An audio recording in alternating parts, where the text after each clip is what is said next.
Olá pessoal, estou aqui com vocês para mais uma das nossas aulas de física e hoje a gente vai falar sobre a refração da luz. Refração da luz ocorre quando um raio de luz, ao tentar passar de um meio A para o meio B, ele o faz sofrendo aí uma alteração na sua velocidade de propagação.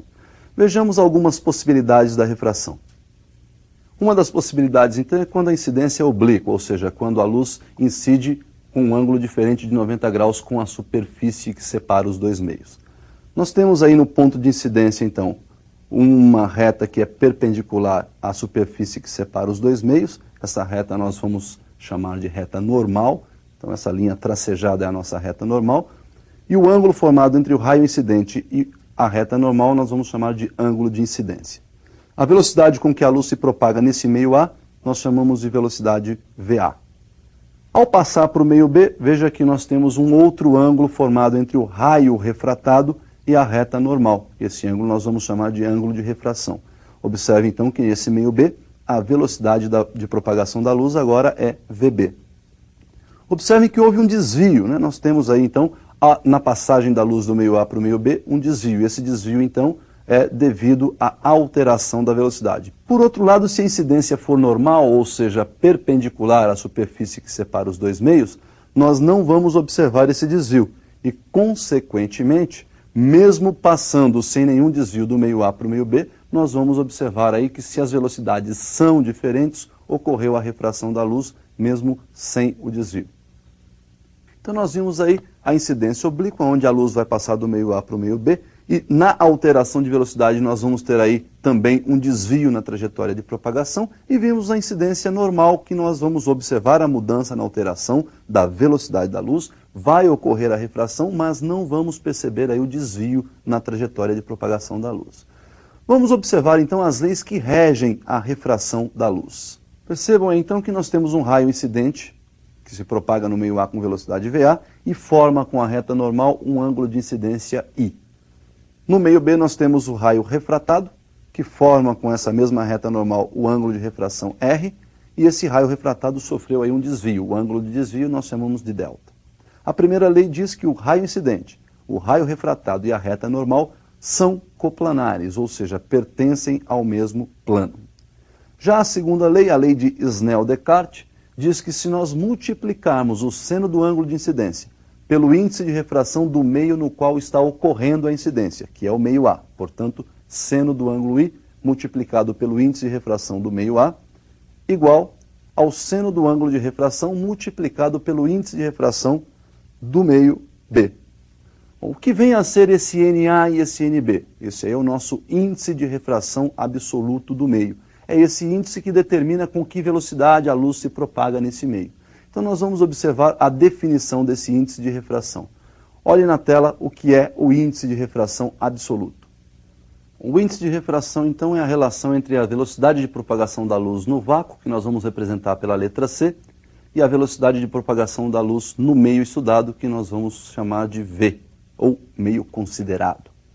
Percebam que, por ser uma relação entre velocidades, o nosso índice de refração absoluto é adimensional.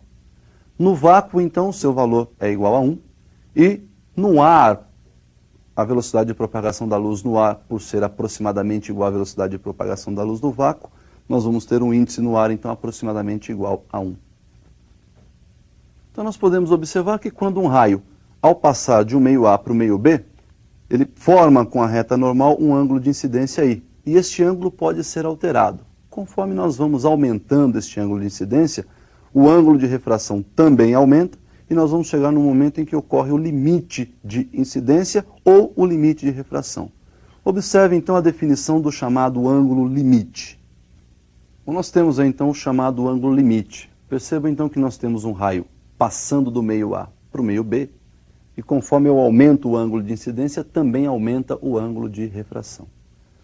Pela lei de Snell, nós podemos observar que a relação de seno de I multiplicado pelo índice de refração do meio A igual ao seno de R multiplicado pelo índice de refração do meio B, uma vez que a incidência ocorre no meio A e a refração ocorre no meio B. Podemos observar ainda que o ângulo é maior naquele meio que tem menor índice, ou seja, a relação ângulo e índice de refração são inversamente proporcionais, ou seja, maior ângulo, menor índice.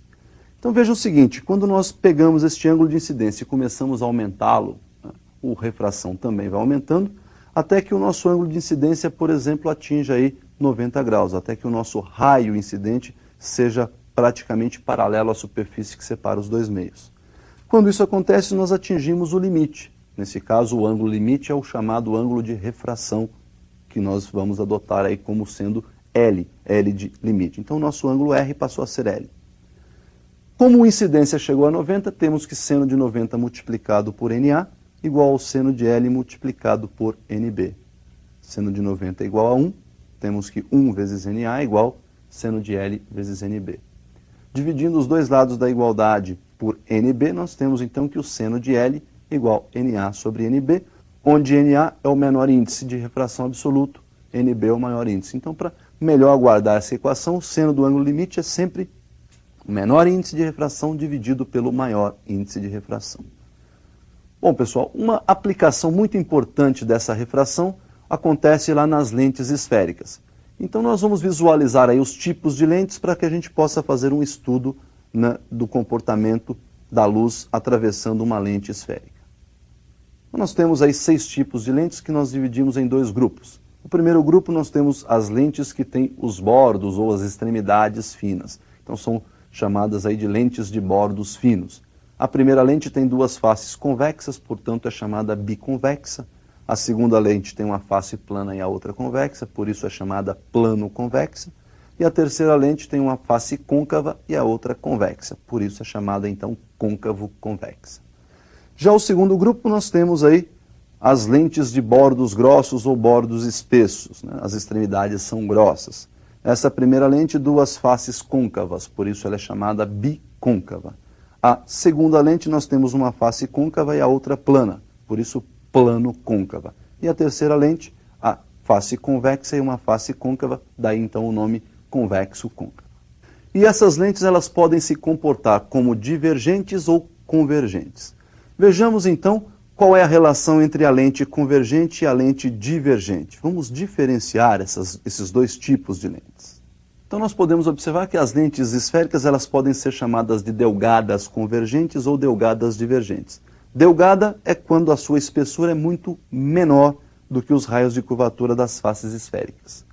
Muito bem, a delgada convergente. Então nós temos aí o eixo principal, que é esse eixo que liga aí o centro óptico da lente com os pontos focais e com os pontos antiprincipais. Então o A, ponto antiprincipal objeto, F é o ponto focal objeto, é o foco objeto, F' é o foco imagem e o A' é o antiprincipal imagem.